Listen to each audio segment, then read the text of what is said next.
Hi, this is Praise Builder's Summer Photography course. I'm JoAnne, and this is Fred. And yes, Fred has a new do. Fred got tired of the headscarf. Hoping you had a really good 4th of July. We had a really nice time here. We had so many fireworks going off in our neighborhood, we didn't even need to leave our yard. Hoping that you had a good, safe time. And wondering, did you get a chance to use that sparkler writing idea for photography that I said in the last lesson? Hoping you did.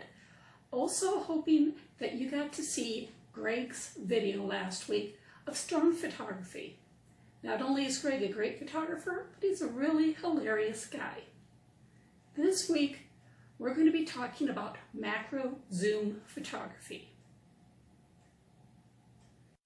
Macro zoom photography is just a fancy name for close-ups. I'm not worried about your devices being able to do macro zoom because that's the main thing that your devices are probably good at. When taking photos, you're trying to capture a sight, a moment, and share it. Macro zoom is really good for that as you're focusing the device's attention on a single spot, whether it's a friend's face, a flower, a bug, or whatever. You're getting in close and concentrating the device's attention on that one spot. Do you remember when I asked you to practice with your device to see how close you could get to something? This is why I was asking that. Macro zoom can take a little bit of practice.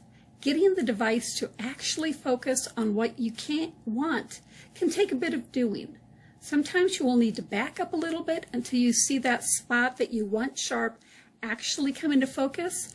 Then move in more so your device can tell that that is what you want focused. You will notice that the closer you get to the subject, the softer and blurrier the rest of the image looks. This is because of something I started talking about in the last lesson and want to get into a little bit more. So we are going to look at depth of field. Depth of field is your zone of sharpness. When you look through a lens, the more wide open the lens is, the more light that is let in. But the shallower your zone of sharpness is. The more shut down the lens is, the less light, but the deeper your depth of field. Remember we talked about how you balance shutter speed and f-stop to get a good exposure? This is something to keep in mind when doing manual settings on cameras. Distance from the lens also affects the depth of field. Depth of field is more of an issue in macro zoom photos as you are closer to your object.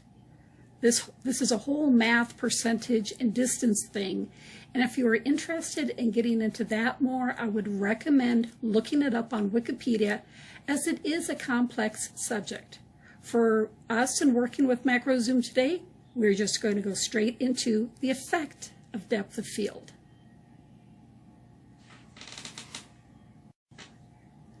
So, why would depth of field make a difference in your image? Take these two photos. In the first example, we used a wider depth of field. Everything is equally focused, and that can make it a bit confusing on what you are being called to look at. So see what happens when we go to a shallower depth of field, keeping the focus on the flower itself. Do you see how the rest of the image is blurred out a bit? It helps to keep the attention on the flower. This is great for focusing the attention on the main point of your image. And like I said before, it can take a bit of practice. One thing I found is that if you're taking a picture of a flower or anything on a long stem, even the slightest bit of a breeze can give you trouble, and you can find yourself taking lots of images just trying to find one that comes out the way you like it. Some other hints? When doing macro zoom, try to have a high contrast between your subject and the background. If you're taking an image of a light-colored flower, if you can, try to position your device so the background is darker. For a darker image, maybe try to position so the background is lighter. Be careful that you can still see details in your subject doing this.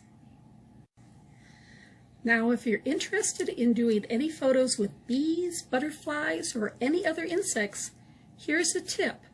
Do them as early in the morning as you can. Insects are like me before coffee, slow moving. Bumblebees and honeybees especially.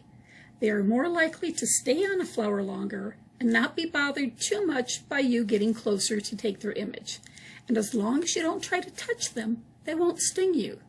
Do you want a really good place to try and take flower and bumblebee or butterfly photos? Bruce Moore Gardens. They have flowers blooming just about all summer long, and the lighting is beautiful first thing in the morning. Do you want to try to do a dewdrop photo? Just be prepared to have a damp tummy when you do this one. You need to have a place with longer grass, a lot of humidity, and a cooler morning.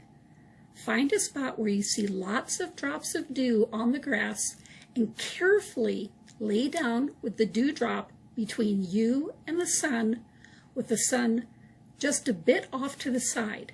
Make sure you are not shooting directly into the sun, or you will not get anything but a headache and bad lens flare. Focus on the dewdrop in question and be sure to hold your device as still as you can. Remember what I said about if your object is darker, try to position it in front of a lighter background? This is a good example of what I was talking about. You can see the reflection in that dewdrop upside down. You can also do winter dewdrops when the weather permits. We had a frost freeze one day, and I got these photos on a pine tree. Same principles as before. I just needed to make sure I was wearing gloves and I kept my device warm. This snowflake photo I took on my car windshield.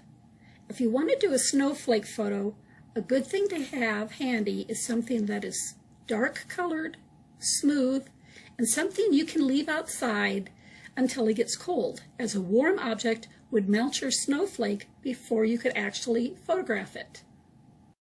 Now, whether or not your device can get as close to your subject as you want will depend on your device. If you can't get that close, do you have any kind of access to any kind of photo enhancement program on a computer at all? Paint.net, Photoshop, anything like that? Now, Paint.net is free, downloadable, and easy to use. If you can learn to just use the crop and the exposure features, that would go a long way to getting more dramatic images. So if you look at this image first, nice, but maybe kind of hard to see what the focus was. But crop in and you get the bug with a lot of texture of the stalk. The same applies to the raindrop on the leaf. Nice looking, but crop in, and it looks a whole lot more dramatic. Plus, I do admit that I use my Photoshop to add a little color and exposure correction. I just like the drama for it a little bit more. So that's our lesson for today. I hope you're going to get some use out of it, even if you don't take pictures of flowers, which it's obvious I love taking pictures of flowers. Just remember, these principles will work for any kind of macro zoom photography you choose to use it for. Hoping that you have a good week, you have fun, and stay safe.